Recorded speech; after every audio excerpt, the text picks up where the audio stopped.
ते आमने सामने आलेत।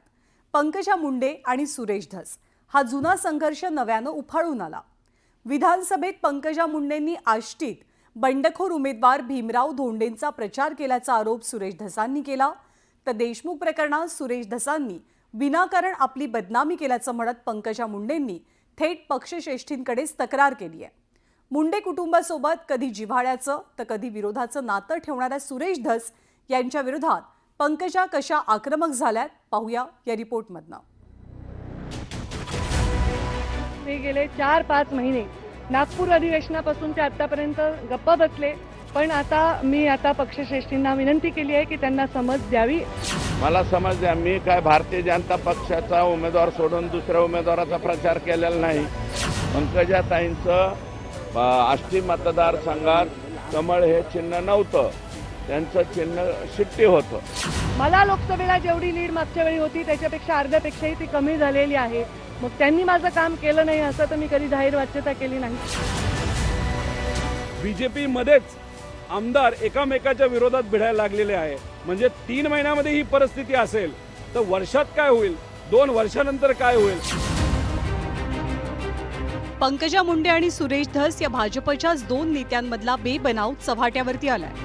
विधानसभेपासून सुरू असलेली 2 नेत्यांमधली धुसफूस संतोष देशमुख हत्या प्रकरणाच्या पार्श्वभूमीवर अधिकच तीव्र बनली आहे। त्यामुळे दोनही नेते कोणतीही भीडभाड न बाळगता एकमेकांवरती जाहीरपणे टीका करताना दिसतात। हा सगळा वाद आता भाजप पक्षश्रेष्ठींच्या दरबारी गेलाय। पंकजा मुंडे आणि सुरेश धस दोघांनीही एकमेकांच्या विरोधात पक्षश्रेष्ठींकडे धाव घेतली आहे। ज्या विषयामध्ये कुठलाही संबंध नसताना माझ्या नावाचा उल्लेख करणं किंवा कुठल्याही टिप्पणी करणं वैयक्तिक पद्धतीने हे त्यांनी करणं अपेक्षित नाही आणि त्यांनी ते करू नये। पक्षाच्या भूमिकांना ठेच पोचू नये म्हणून मी गेले 4-5 महिने नागपूर अधिवेशनापासून ते आतापर्यंत गप्प बसले, पण मी पक्षश्रेष्ठींना विनंती केली आहे की त्यांना समज द्यावी। मला समज देण्याचं काय कारण? मला समज द्या, मी काय भारतीय जनता पक्षाचा उमेदवार सोडून दुसऱ्या उमेदवाराचा प्रचार केलेला नाही। त्यांनी भारतीय जनता पार्टीचा उमेदवार सोडून दुसऱ्याचा प्रचार केलेला आहे, शिट्टी या चिन्हाचा प्रचार केलेला आहे। मग कारवाई करायची तर त्यांच्यावर कारवाई करा असं माझं मत आहे। तुम्ही राष्ट्रीय सचिव स्वतःला मानता आणि बीड जिल्ह्यात माझी एकच सीट मानता, मग कसं काय राष्ट्रीय सचिव असतो? आता हा वाद उफाळून येण्याचं प्रमुख कारण म्हणजे पंकजा मुंडेंनी नुकतीच एका वृत्तपत्राला मुलाखत दिली। धनंजय मुंडे बीडचे पालकमंत्री असताना गेल्या 3 वर्षात सुरेश धसांनी कराड गँगच्या विरोधात आवाज का उठवला नाही असा प्रश्न त्यांनी मुलाखतीतनं उपस्थित केला। सोबतच आपण भाजपच्या राष्ट्रीय नेत्या असूनही धस आपल्यावर थेट पद्धतीने आरोप कसे करतात याबद्दल आक्षेप नोंदवला आणि तिथेच पुन्हा वादाची ठिणगी पडली।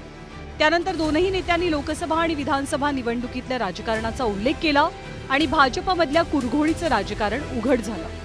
मी आणि माझा पक्ष, मग आम्ही कोणत्या पक्षाचे? आम्ही भारतीय जनता पार्टी गांधर्व विवाहामध्ये आहेत का? भारतीय जनता पार्टीतच आहेत ना। विधानसभेला सुद्धा त्यांचं एकच सीट होतं, माझ्या सीटबद्दल ते म्हणलेच नव्हतं। माझ्या इथं त्यांचं शिट्टी हे चिन्ह होतं, शिट्टी हे चिन्ह होतं। पंकजाताईंचं आष्टी मतदारसंघात कमळ हे चिन्ह नव्हतं, त्यांचं चिन्ह शिट्टी होतं, त्याच्यामुळे ते तसं म्हणत असतं। जो व्यक्ती 75,000 मतांनी निवडून आलाय त्याचं मी काम नाही केलं तर ते शक्य होईल का? हे थोडी आपण आत्मपरीक्षण करा। उलट मला लोकसभेला जेवढी लीड मागच्या वेळी होती त्याच्यापेक्षा अर्ध्यापेक्षाही ती कमी झालेली आहे। मग त्यांनी माझं काम केलं नाही असं तर मी कधी जाहीर वाच्यता केली नाही। अनेक लोकांनी माझं काम केलं नाही, पण त्या परिस्थितीला, अडचणीला मी बागे टाकलं आणि पक्षाच्या कामाला लागले। त्यांनी अशा भूमिका जाहीर मागणं हे आमच्या पक्षाच्या श्रेष्ठींना मान्य होणार नाही। आता भाजपमधलेच नेते एकमेकांना भिडल्याचं पाहून विरोधकांनी सुद्धा टीकेची संधी काही सोडली नाही। आता बीजेपी मध्येच आमदार एकामेकाच्या विरोधात भिडायला लागलेले आहे। म्हणजे 3 महिन्यामध्ये ही परिस्थिती असेल तर वर्षात काय होईल, 2 वर्षानंतर काय होईल आणि 4 वर्षानंतर तर या सरकारमध्ये काय होणार आहे मला माहित नाही। फक्त कृपा करून, नाहीतर आपण अशी कुठेतरी अपेक्षा ठेवूया, एकामेकाचे कपडे मात्र हे आमदार त्या ठिकाणी फाडणार नाही एवढी आपण अपेक्षा त्या ठिकाणी ठेवू। बीडमधले भाजपचे दोनही नेते आता जाहीरपणे एकमेकांच्या विरोधात बोलू लागले। देशमुखांच्या हत्या प्रकरणामुळे बीड सध्या राजकीय आणि सामाजिक दृष्ट्या संवेदनशील जिल्हा बनलाय। त्यामुळे या 2 नेत्यांमधला वाद आणि नाराजी भाजपचे श्रेष्ठी कशी दूर करतात हे पाहावं लागेल. Bureau report, news 18 Lokmat.